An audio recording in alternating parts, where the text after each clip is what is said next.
Hey, what's up, everybody? BDO44 coming at you with another video. All right, so the Pelicans were able to tie up the series against the Phoenix Suns in New Orleans tonight, 118-103, and that was the most fun I've had watching basketball all day long, I'd say, and I don't want to exaggerate, but that was some of the most fun I've had in a very long time watching a team that wasn't my own.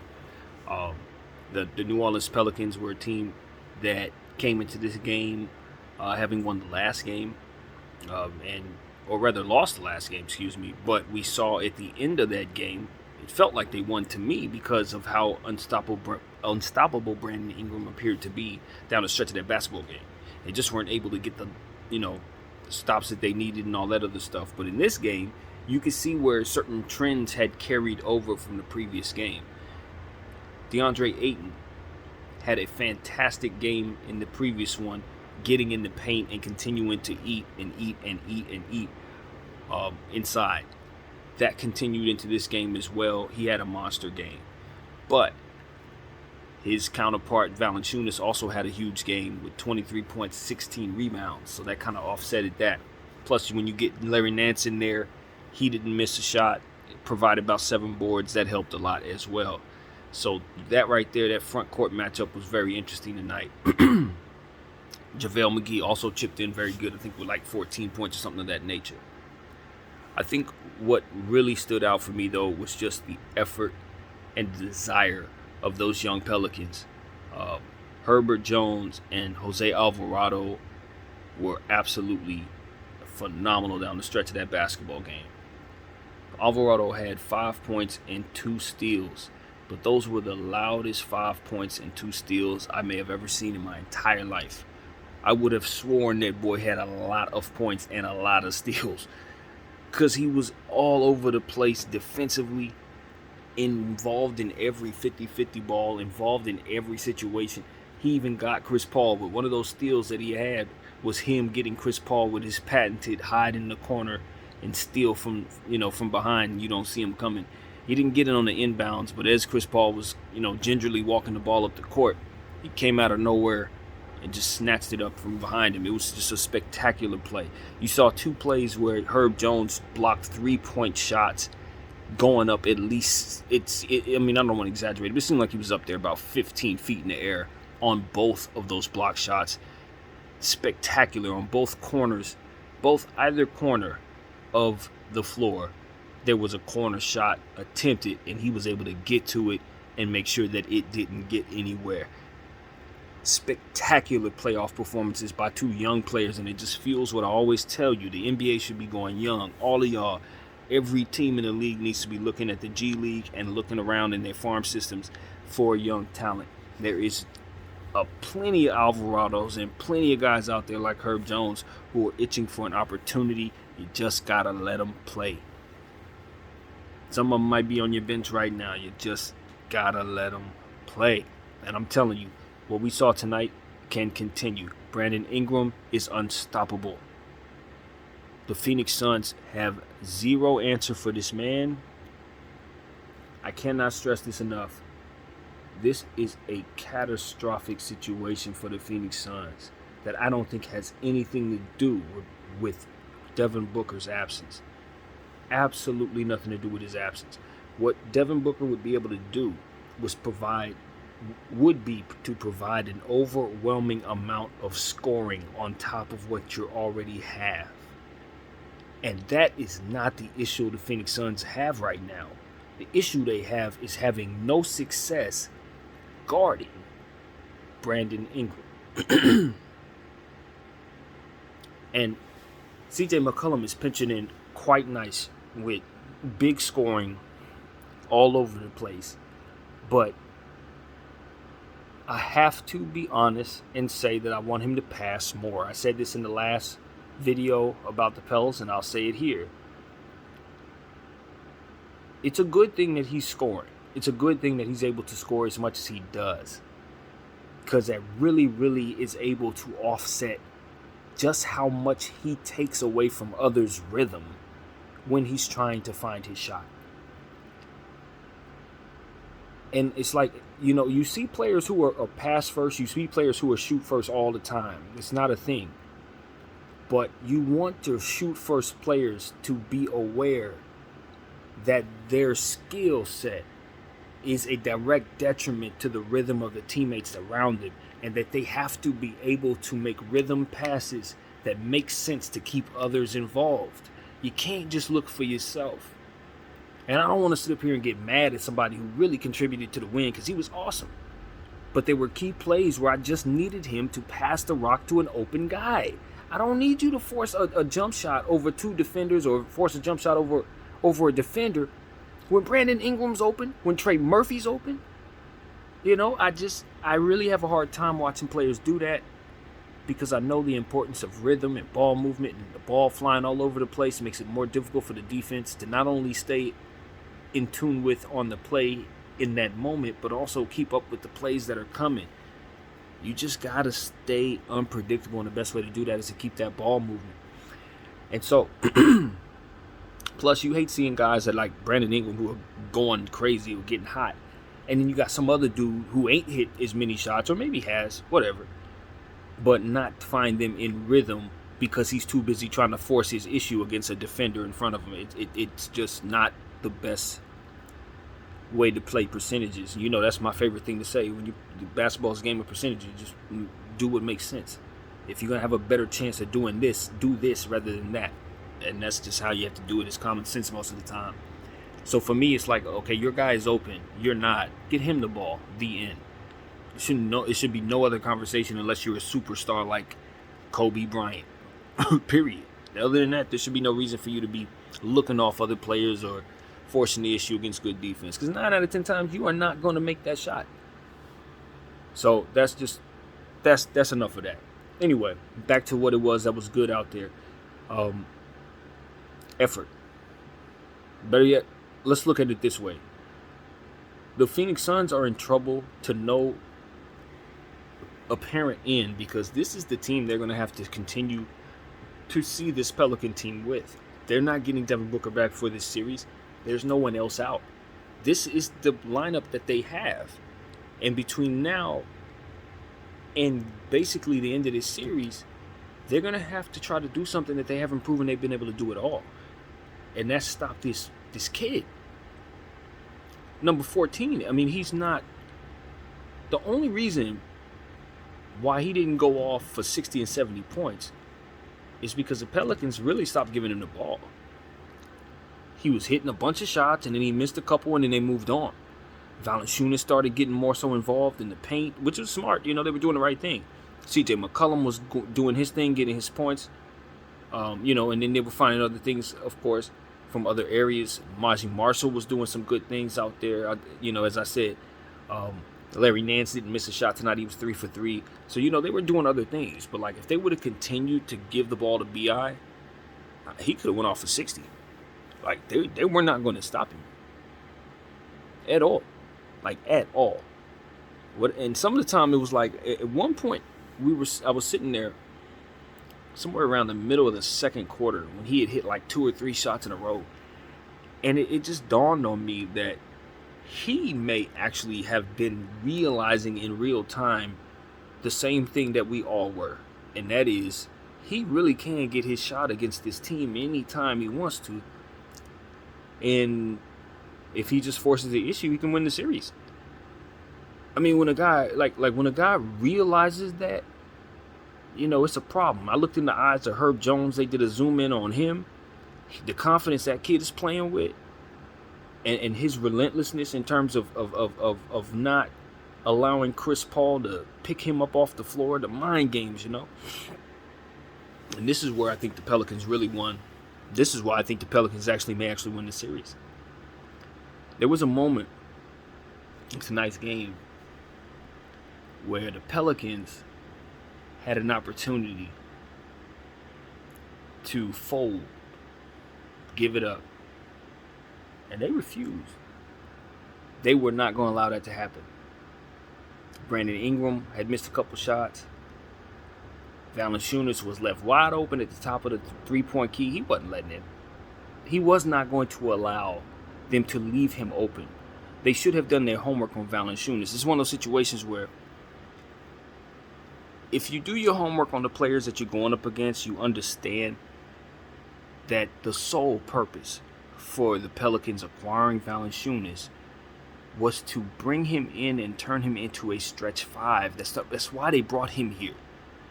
Because Zion Williamson, they were having so much issues last year with Steven Adams being someone who just doesn't really shoot the three like that. And so him and Zion Williamson, they clogged the paint. So they had such clogging issues, that it was so imperative that they got themselves some shooting. Well, they knew Valanciunas was a player who shot the three reluctantly, but had a ridiculously high percentage like Dwight Howard. So they acquired him with the intention of turning him into a more volume shooter and trying to play those percentages. I always say play the percentage. That's what they were doing. That's why he's there. So the Suns, I guess, didn't do their homework on that and left this man wide open at the top of the key with a three-point shot. And it was a backbreaker. And I'm sitting there scratching my head like, the Suns are ill-prepared. It dawned on me that they were ill-prepared for the Pelicans. They did not find themselves fully prepared for the team that's in front of them in this series. I guess they didn't expect to see them, you know what I mean? Obviously, the Pels were out of the playoffs, so you don't necessarily find yourself scheming for a month against the Pels. But because of the matchups, and because of the specific type of players like Alvarado and Jones, and B.I., and all these different wingy guys that have multifaceted skill sets, because you have all of these different things, you needed to do homework on this team in order to have a successful 7-game series against them, especially if you were going to be down 30-plus points in Devin Booker. Suns are learning what they need to learn right now, but unfortunately the series is tied. So even if they learn enough to succeed, they still have to execute against a team that's long, strong, confident, deep, healthier than you, and ultimately fresher than you, given the fact that they haven't played as much basketball. Y'all played well into June last year. They wasn't in no playoffs last year. It's a fresh team with young legs. A lot of these guys was in college last year. And they're coming out with a lot of heart. Willie Green has them playing with a certain level of dignity. They're not allowing people to push them around. And they're not at all afraid of the moment.